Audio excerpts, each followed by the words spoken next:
दोस्तों, नंदुरबार से एक लड़के ने एसएमएस किया और एसएमएस करके मुझे बताया कि इम्तियाज भाई, मेरे घर के 32 लोग हैं, हम जॉइंट फैमिली है और 32 के 32 लोगों ने पिछले हफ्ते जुम्मे के दिन नफिल का रोजा रखा। इम्तियाज भाई, आपकी जीत के लिए दुआ करने के लिए। मीरठ के एक साहब है, उम्रा करने के लिए गए, वहां से फोन किया और मुझे बताया कि इम्तियाज भाई, मैंने आपका नंबर गूगल से निकाला हूं, ढूंढ के निकाला हूं और आपका फोन मैं इसलिए कर रहा हूं यह बताने के लिए कि मैं मीरठ का रहने वाला हूं, उत्तर प्रदेश का, उम्रा करने के लिए आया हूं, काबे शरीफ के सामने खड़ा हूं इम्तियाज भाई, और आपको वहां से फोन लगा रहा हूं, आपकी जीत के लिए काबे शरीफ के सामने दुआ मांग रहा हूं। सुभान अल्लाह। दोस्तों, नाउमीदी कुफ्र है। बहुत सारे लोग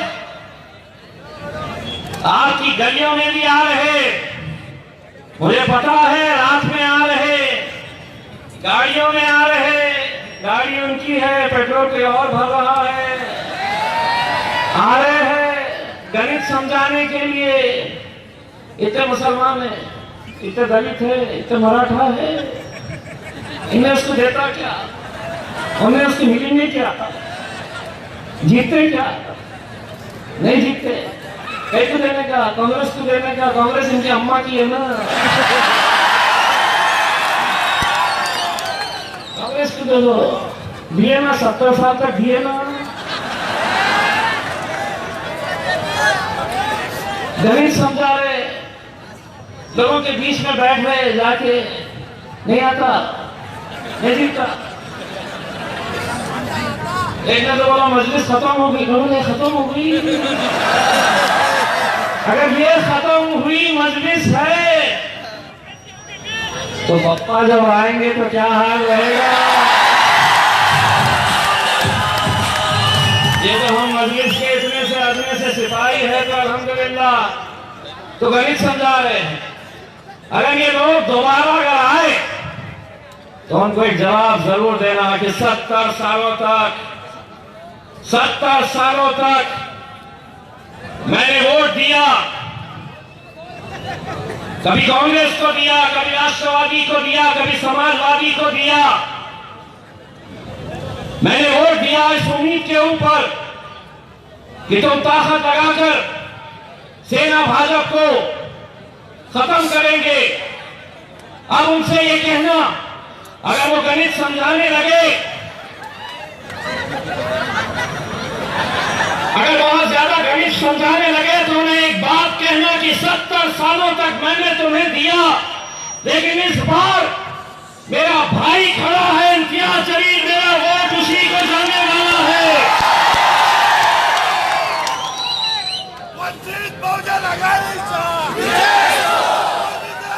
आप लोगों को वैसे मैं इंतजार करना चाहूंगा। हाजी इसाक साहब, ये सरों का समंदर देखकर कल आप लोग मोंडे में जाइए, हरे रंग के थैले खरीद कर लाइए, बाजारों में मिलेंगे, नहीं है बाद में बोलना नहीं है। पटाखे जमा करिए, क्योंकि ये पटाखों की गूंज मोदी तेरे कानों तक सुनाई देगी, तेरे कानों तक सुनाई देगी। कहता था अच्छे दिन आने वाले। 5 साल तक मैं भी इंतजार करते रहा कि अच्छे दिन आने वाले, कब आने वाले। जब भी एसएमएस आता तो मेरी बीवी खुश हो जाती कि 15 लाख रुपया आए हो, बैंक से मैसेज आया होगा कि आ गए 15 लाख रुपया। मुझसे जब कहती कि थोड़े पैसे दो ना शॉपिंग करने के, मैंने बोला भाई रुको ना, 15 लाख आने वाले हैं। तो जब ये नारा दिया था 2014 में कि अच्छे दिन आने वाले थे, हम इंतजार करते रह गए। लेकिन दोस्तों, महज 6 दिन बचे हुए हैं प्रचार के। अगर 6 दिन अगर आप शिद्दत के साथ मेहनत करें, पिछले ना जाने कितने दिनों से मैं ये जितने भी लोग यहां पर मस्जिद के जिम्मेदारान हैं, 24 घंटों में से 20 घंटे हम जागकर मेहनत कर रहे हैं, हम कोशिश कर रहे हैं। हमारी कोशिश यही है कि हम लोग किसी भी तरह से 23 तारीख के दिन ज्यादा से ज्यादा भारी अक्सरियत में निकल कर आए। और यकीन मानो, अगर ये 6 दिन आप लोगों ने मेहनत कर लिए तो हम आपको ये जरूर कहना चाहते हैं कि आने वाले 5 साल औरंगाबाद के अच्छे दिन आने वाले हैं, यकीनन आने वाले हैं। दोस्तों, जब भी चुनाव आया मुझे मेरा मजहब याद दिलाया गया, मुझे ये बताया गया कि ये मुसलमान है, हिंदुओं को बताया गया कि ये मराठा है, ये दलित है, ये ब्राह्मण है, ये धंगर है। जब भी चुनाव आया इस शहर में, पिछले 4 इलेक्शन से हम देखते आ रहे हैं, 4 इलेक्शन में मुद्दे क्या, तो मुद्दा यह नहीं कि तुम्हें पानी मिल रहा है या नहीं मिल रहा, तुम्हारी गलियों के अंदर कचरा क्यों पड़ा है, तुम्हारी सड़कें खराब क्यों है, तुम्हारे नौजवान पढ़ाई लिखाई तो कर रहे लेकिन औरंगाबाद में नौकरी नहीं मिल रही, तो बड़े बड़े शहरों में जा रहे नौकरी हासिल करने के लिए। मुद्दा क्या, 20 सालों के अंदर मुद्दा क्या, हिंदू मुस्लिम यही मुद्दा, मुद्दा क्या, मंदिर मस्जिद, मुद्दा क्या, औरंगाबाद संभाजी नगर, मुद्दा क्या, खान पाहिजे या बाण पाहिजे, बाण आता तुटणार आहे या शहराला खान पाहिजे, इम्तियाज खान पाहिजे।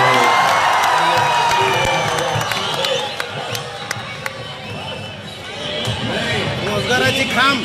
हमारा एक ही कहना है दोस्तों, हम मुत्तहिद हुए थे, हम एक ताकत बने थे, तब हमें ये जीत नसीब हुई थी। अगर आज हम मुत्तहिद रहेंगे, मुझे ये बताते हुए खुशी हो रही, कोई लोकसभा का इलेक्शन महज एक मजहब के, एक जाति के, एक धर्म के वोटों के ऊपर जीता नहीं जा सकता है। लेकिन आज जितने मुसलमान एक ताकत के साथ मजलिस के पीछे खड़े हैं, उतनी ही ताकत के साथ पूरा दलित समाज वंचित बहुजन आघाड़ी के नाम के ऊपर हमारे साथ कांधे से कांधा लगाकर खड़ा है। हालत यह है, मैं कुछ दिन पहले वैजापुर गया प्रचार करने के लिए, मुझे बताया गया कि एक छोटा सा ये गांव है, महज 25-30 घर है दलित समाज के। मैं वहां पर गया, एक महिला आ रही थी सामने से, दलित समाज की थी। मैंने उससे पूछा, ताई मत कोणाला देणार? तो उसने मेरी तरफ देखी और कही कि ते वंचित बहुजन आघाडीचे जल्ली भाई आहे ना, त्यांना देणार आहे। जिस महिला को मेरा नाम नहीं पता, जिस महिला को मेरा चेहरा नहीं पता, लेकिन सिर्फ बाबा साहब अंबेडकर ने अपने समाज को आदेश दिया कि ये कैंडिडेट को तुम्हें जिताना है, और वो पूरी ताकतें जुट गई। लेकिन हमारे पास आते क्या, देते क्या, देंगे क्या? अरे ये वो लोग हैं जो जिंदगी में कुछ कर नहीं पाए हैं। हमने हिम्मत की थी तो आमदार बन पाए हैं, और आज हम हिम्मत कर रहे हैं। और क्यों ना करें? जिस शहर में अल्हम्दुलिल्लाह हमारे 25 कॉर्पोरेटर्स हैं, जिस शहर में एक आमदार दिया है, दूसरे आमदार डॉक्टर गफ्फार खादमी साहब महज 3,500 वोटों से हारे हैं। अगर उस शहर से अगर हम इलेक्शन नहीं लड़े तो फिर कहां से लड़े? लोग हमें बार बार ये सवाल करते थे,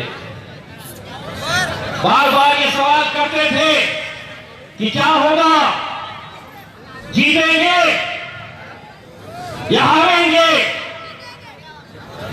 भाई या तो बैठ जाइए, आप बैठ जाइए।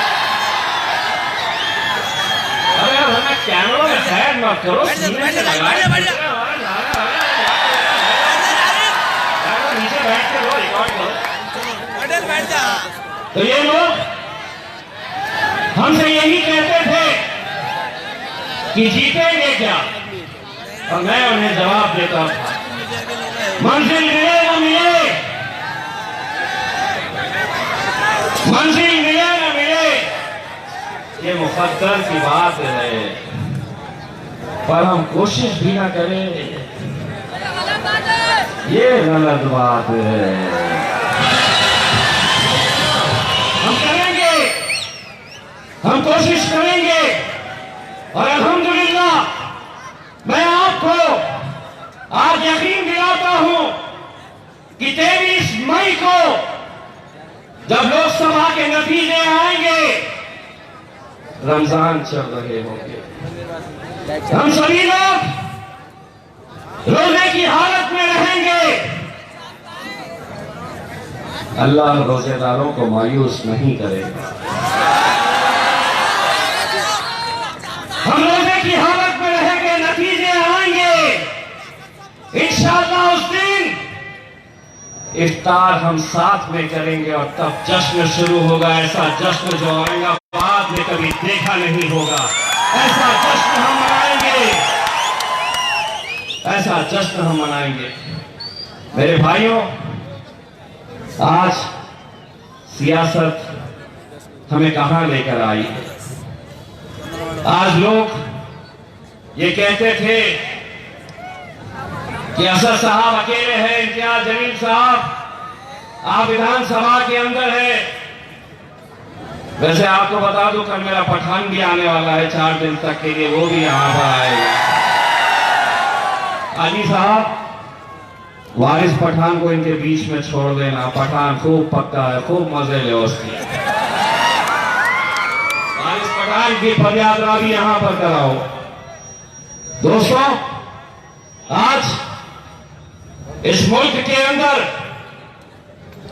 ये हमें गौर करने की जरूरत है कि 2019 में अगर खुदा न करे, अल्लाह न चाहे कि अगर नरेंद्र मोदी दोबारा अपनी सरकार बनाता है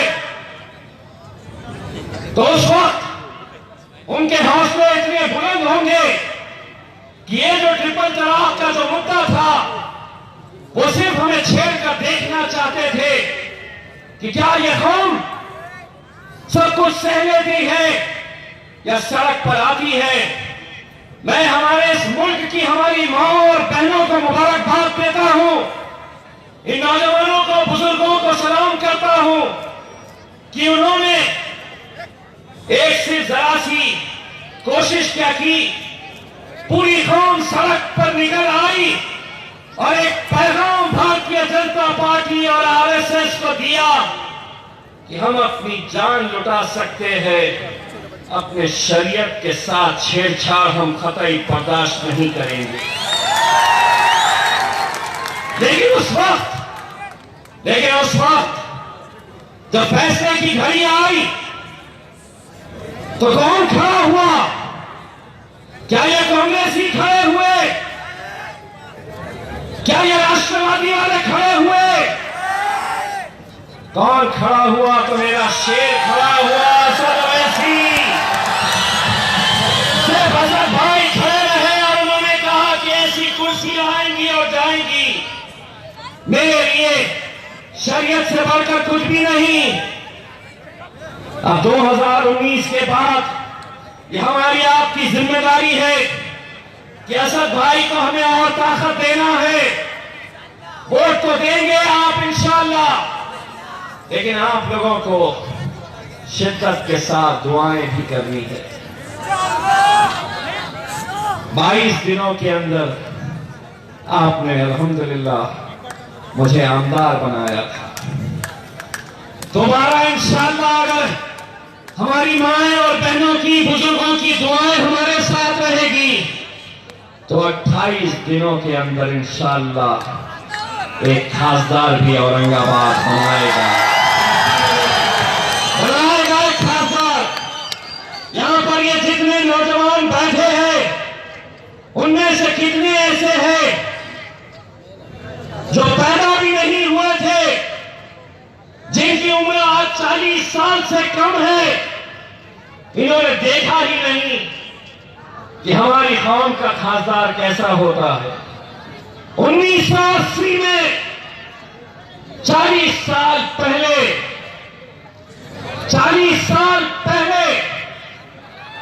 इस शहर में काजी सलीम साहब आवाम के बीच से चुनकर आए थे। इन 40 सालों के अंदर क्या हो गया कि ना तो हमारे आमदार बन रहे, ना खासदार बन रहे। मैं हमेशा एक बात कहता हूं, 2014 में कहा था, 2019 में दोबारा दोहरा रहा हूं। मुसलमानों की क़यादत अगर खत्म की गई है, मुसलमानों की क़यादत अगर खत्म हुई है तो गैरों ने इसे खत्म नहीं किया है। मुसलमानों को हमेशा मुसलमानों ने हराया है, ये सच्चाई है। वो चंद लोग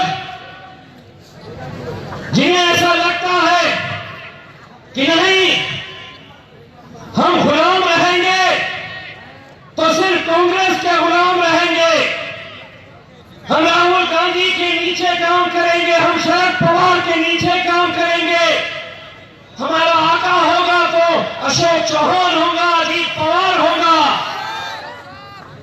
हमारा आका कौन है?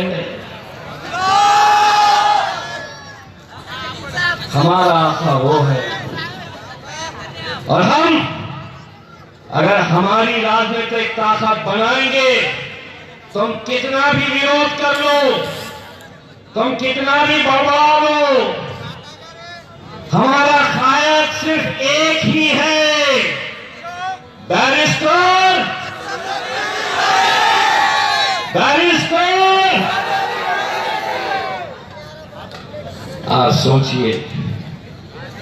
आप सोचिए कि जो सफर हैदराबाद से शुरू हुआ था, सलीम बेग साहब जैसे न जाने ऐसे कितने मजलिस के सिपाही हैं जिन्होंने बरसों तक मेहनत की।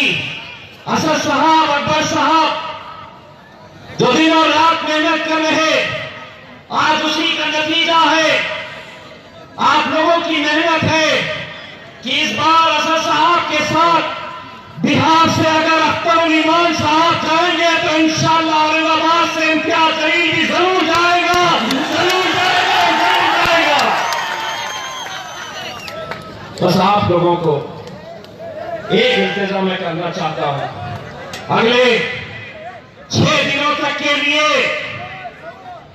6 दिनों तक के लिए अपना नाम बदल दो। अगले 6 दिनों तक के लिए अगर किसी को अपना तारुफ करे तो अपना क्या नाम कहेंगे? क्या नाम है आपका? आपका नाम क्या है? अरे वो सही में भूल गया मेरा नाम क्या है। लेकिन एक बात सुन लो, जितने भी लोग अगर 6 दिनों तक के लिए अगर इम्तियाज जलील बनकर काम करेंगे तो 23 मई के दिन जब नतीजे आएंगे कोई नहीं रोक पाएगा। लेकिन एक बात और भी समझ लो, अगर सब जने इम्तियाज जलील बन गए तो कहीं ऐसा ना हो जाए कि जब जीत कर आ जाए तो सब एयरपोर्ट पे खड़े रहे कि मैं भी जाऊंगा दिल्ली में इम्तियाज जलील सर्टिफिकेट लेने के लिए पूरे के पूरी कौम लाइन में खड़ी हुई है। वो साहब मैं हूं इम्तियाज जलील। भाइयों, मैं सिर्फ आप लोगों को ये कहने के लिए यहाँ पर आया हूँ। मुझे मालूम है कि आप लोग असद साहब को सुनने के लिए आए थे, लेकिन एक बात मैं आपको बताना चाहता हूँ। आज 6 बजे असद साहब हेलीकॉप्टर से नांदेड़ से रवाना हुए औरंगाबाद आने के लिए। तकरीबन 20 मिनट तक वो हेलीकॉप्टर के अंदर बैठे रहे। 20 मिनट तक हेलीकॉप्टर का सफर तय कर लिए, लेकिन नांदेड़ में आज इतनी आंधी, इतना तूफान और इतनी मूसलाधार बारिश, इतनी तेज बारिश हुई कि मौसम खराब हो गया। हेलीकॉप्टर पायलट ने कहा कि हम इस मौसम के अंदर औरंगाबाद पहुंच नहीं सकते। असद भाई ने